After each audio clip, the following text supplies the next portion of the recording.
भारत के संविधान और लोकतांत्रिक मूल्यों के प्रति सम्मान व्यक्त करने वाला 77वां गणतंत्र दिवस पूरे देश में हर्षोल्लास के साथ मनाया जा रहा है। इसी कड़ी में नागपुर स्थित ईपीएफओ के क्षेत्रीय कार्यालय में भी गणतंत्र दिवस के अवसर पर भव्य समारोह का आयोजन किया गया, जिसमें ध्वजारोहण सहित विविध कार्यक्रम संपन्न हुए।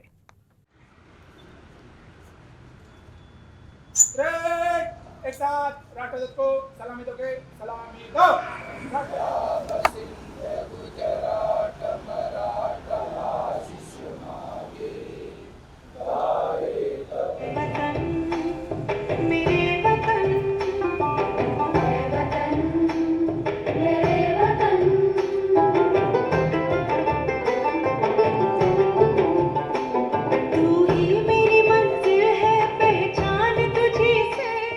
आज यहाँ पर आके उपस्थित होके मुझे अपार हर्ष और गर्व है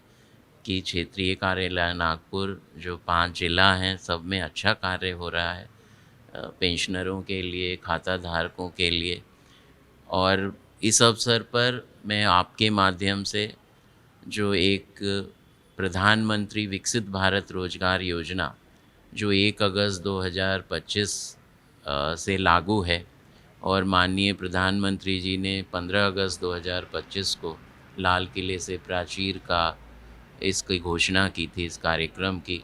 उसमें हम लोगों का विस्तार जो टारगेट चल रहा है कि कर्मचारियों को इस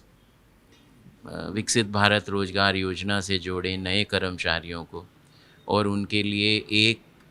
एक वर्ष वो कार्य करते हैं पहली बार ज्वाइन करने के बाद, तो उन्हें इंसेंटिव के रूप से भारत सरकार से 15,000 रुपये उनके व्यक्तिगत बैंक खातों में जाएंगे डायरेक्ट बेनिफिट ट्रांसफ़र के माध्यम से। और इस तरह से भारत सरकार जो स्थापना है, कवर्ड एस्टैब्लिशमेंट हैं, जहाँ ये रोज़गार आ रहे हैं वहाँ उनको भी एक तरह का सपोर्ट है कि जो नए कर्मचारी वो लेते हैं, नए श्रमिक आते हैं,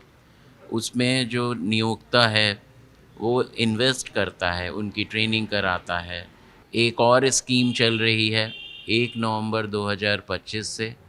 वो एम्प्लॉयज़ एनरोलमेंट कैंपेन। अगर किसी भी कारणवश किसी नियोक्ता से, किसी एम्प्लॉयर से, किसी का पीएफ एनरोलमेंट से कोई भी उनका कर्मचारी वंचित रह गया था और जो 1 जुलाई 2017 से 31 अक्टूबर 2025 तक उनके साथ कार्य कर रहा था और अभी भी कार्य कर रहा है, तो उसको आज वो भविष्य निधि से जोड़ सकते हैं।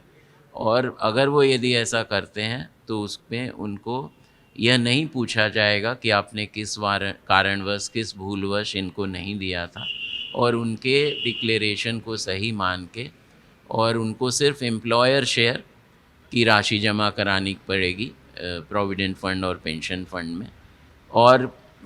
उनको उन पर कोई भी जो पेनल डैमेजेस लगता है चूक होने पे, डिफ़ॉल्ट होने पे, ऐसा डिफ़ॉल्ट उनका नहीं माना जाएगा और एक टोकन पेनल्टी लग के वो अपने सारे कर्मचारियों को जोड़ के अपनी भूल को, चूक को रेगुलराइज कर सकते हैं। और ये दोनों जो कार्यक्रम चल रहे हैं, इसी की समीक्षा शुक्रवार शनिवार को हम लोगों ने नागपुर के क्षेत्र के लिए रखी। और चूँकि मैं यहाँ आया था और आपको जैसा मैंने बताया ईपीएफओ और कर्मचारी भविष्य निधि अधिनियम और जो कॉन्स्टिट्यूशन ऑफ इंडिया है, इसका गहरा नाता है, तो आज हमने ये उद्देशिका यहाँ पे जिसका अनावरण हुआ